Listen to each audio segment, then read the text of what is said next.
The coming of Christ and Mark chapter 13. So Jesus is sitting upon the Mount of Olives over against the temple. Peter and James and John and Andrew, they come to him privately and they say, "Tell us when these things shall be and when they shall be fulfilled." We've seen in Matthew that it was specifically also asking, what should we look for up to the coming of you again?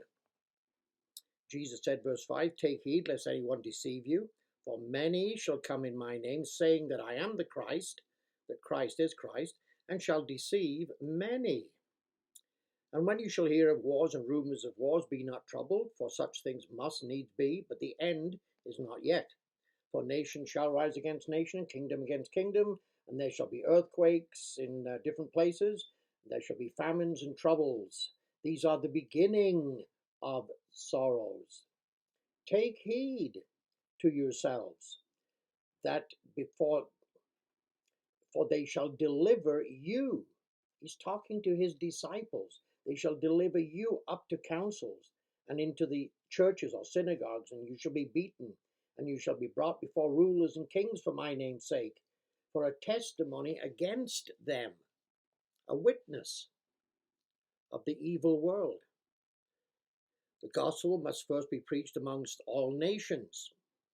But when they shall lead you and deliver you up, take no thought beforehand what you shall speak, because the Spirit of God will guide you and direct you and tell you what you should speak at that time." Verse 12, "Now the brother shall betray the brother to death, and the father the son, and the children shall rise up against their parents and cause them to be put to death, and you shall be hated of all men for my name's sake, but he that shall endure to the end shall be saved." A clear persecution of true disciples of Jesus Christ. He taught it, he emphasized it even. Verse 14, "But when you shall see the abomination of desolation spoken of by Daniel the prophet, standing where it ought not, let them which be in Judea flee to the mountains, and him that's on the housetop not go down, neither enter into his house to take anything out of his house. Let them that are in the field not return back again to take up their garments." Don't go back to pack up your suitcase. "But woe to them that are with child, and to them that would give suck in those days. Pray that your flight be not in the winter." This is a literal flight. Literal. It's nothing to do with any kind of secret rapture. You wouldn't have to worry about fleeing in the winter time if it was some kind of an invisible taking you off to heaven, as many teach. This is a physical fleeing. And so that's why you're certainly not to pray that it will be in the winter. That's going to be bad for pregnant women and little children and babies that are on the breast to flee in the winter time.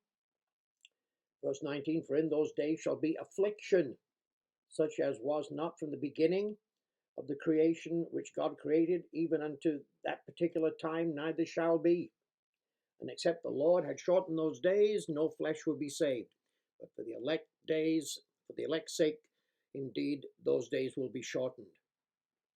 And if any man," verse 21 says, Christ is over here, and don't believe them, false Christ will arise, and they shall show signs and wonders, verse 22. We already looked at that, already told you about that. Corresponds with the false prophet of the book of Revelation and 2 Corinthians chapter 2, 2 Thessalonians chapter 2, verse 24. "After the days of that tribulation, the sun shall be darkened, and the moon shall not give her light, and the stars of heaven shall fall, and the powers of the heaven shall be shaken. And then you shall see the Son of Man coming in the clouds with great power and glory." This is not some kind of secret, invisible coming. This is the coming of Christ visibly in power and glory in the clouds. "And then he shall send his angels, and they shall gather together his elect from the four winds, from the uttermost parts of the earth to the uttermost parts of heaven."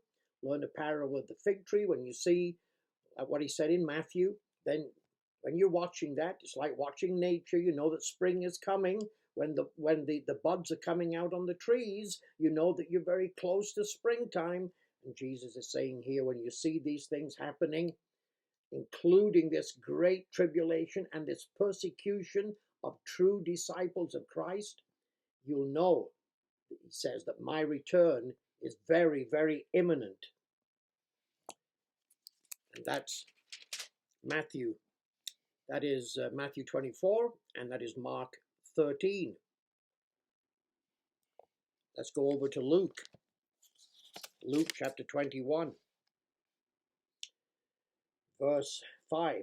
And as some spoke of the temple, or they looked at the temple, how it was adorned with goodly stones and gifts, he said, as for these things, which you shall behold, the days will come in which there shall not be one stone left upon another that shall not be thrown down.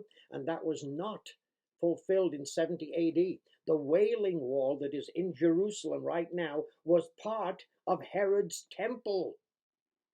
It was part of the temple. It is still standing. When this prophecy is fulfilled, that part of that temple and those stones are going to come crashing down. Verse 5, take heed that you be not deceived, for many shall come in my name, saying that I am the Christ, and the time draws near. Oh yes, we hear that all the time. You can go on YouTube and hear all of these people saying, oh, Christ is coming soon. And you know, they've said that for the last, all of my lifetime.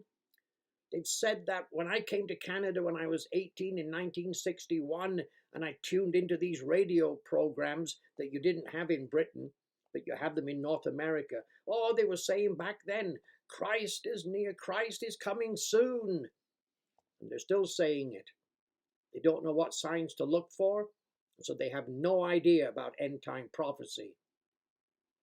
Yes, many today, even now, are saying Christ is near, it's going to, oh, it's very, very near. But when you shall hear of wars and commotions, be not terrified, for these things must come to pass, but the end is not yet. Nation shall rise against nation, and kingdom against kingdom. There should be a great earthquake in different places, and famines and pestilences. Yes, COVID-19 virus, pestilences, and fearful signs and great signs shall be from heaven. Matthew said it was the signs of the heavens, right? The sun, the moon, the stars, things all happening like as never before. But, verse 12, before these things, before these great signs and wonders, they will lay their hands on you and persecute you, delivering you up to the synagogues and into the prisons, brought before kings and rulers for my name's sake. Settle it therefore in your hearts that not to meditate before what you shall answer. For I will give you a mouth, and I will give you the inspiration in those days to answer how you should. And some of you in this persecution, latter part of verse 16, and some of you shall they cause to be put to death, and you shall be hated of all men for my name's sake. In your patience you do possess your lives. And when you shall see Jerusalem compassed with armies, surrounded by armies, then know that the desolation thereof is nigh. That's what was given in Mark and in Matthew, the abomination that makes desolate, the abomination of desolation. The Bible interprets the Bible. Here it is in Luke chapter 21 telling you, it's interpreted here for us, that Jerusalem will be surrounded by armies that shouldn't be there and by a power that shouldn't be there, and Jerusalem is going to fall. Verse 21, then let them, Christians, my disciples, which are in Judea, flee to the mountains, and let them which are in the midst of it depart out, get out of that area, and not them that are in other countries enter therein. If you're in another country nearby, don't think of going over there. This is not some invisible secret rapture wafting you off to heaven. Jesus is saying, see these things. When it happens, you get out of there, flee to the mountains. Verse 22, for these be the days of vengeance, that all things which are written may be fulfilled. There's many prophecies that have to happen yet before Jesus Christ returns. This is just one of them. but it's going to be the introduction to the last 42 months of this age. Book of Revelation, 1,260 days, Book of Revelation. It's going to be the introduction to that time period where all that is written is going to be fulfilled. Woe unto them that are with child, and to them that give suck in those days, for there shall be great distress in the land, and wrath upon this people, the Jewish state. The Jews in the state of Israel, is going to be wrath upon them coming again. They're going to go into destruction and persecution. Verse 24, and they shall fall by the edge of the sword, and she shall be led away captive into all nations, and Jerusalem shall be trodden down by the Gentiles, until the times of the Gentiles be fulfilled. It is going to happen again. Jerusalem and the Jewish people are going again to be destroyed. They're going to go into captivity. They're going to be scattered once more before Jesus Christ returns. And when you see the armies around Jerusalem, armies that shouldn't be there by a power that shouldn't be there, then know that it's going to happen. It's nigh, which also means then that you're not very far from the return of Jesus Christ.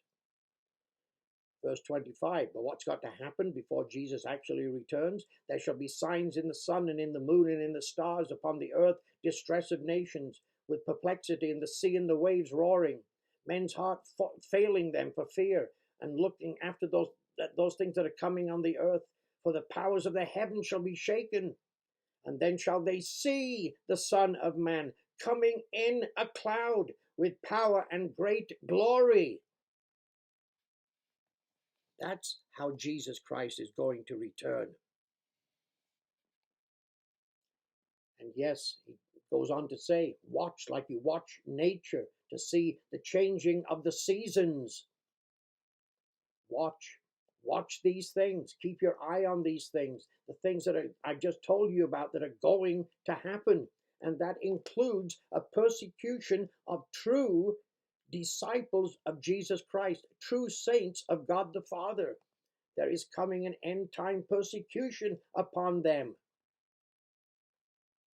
And the Jews and the state of Israel will fall, and Jerusalem will be made desolate. And that Wailing Wall is going to come crumbling down when that city is once again made desolate. But now he does say, verse 36, watch you therefore, and pray always, that you may be accounted worthy to escape these things that shall come to pass, and to stand before the Son of Man. I'm going to get into more detail about escaping these things. Who is going to escape these things? Where is it written?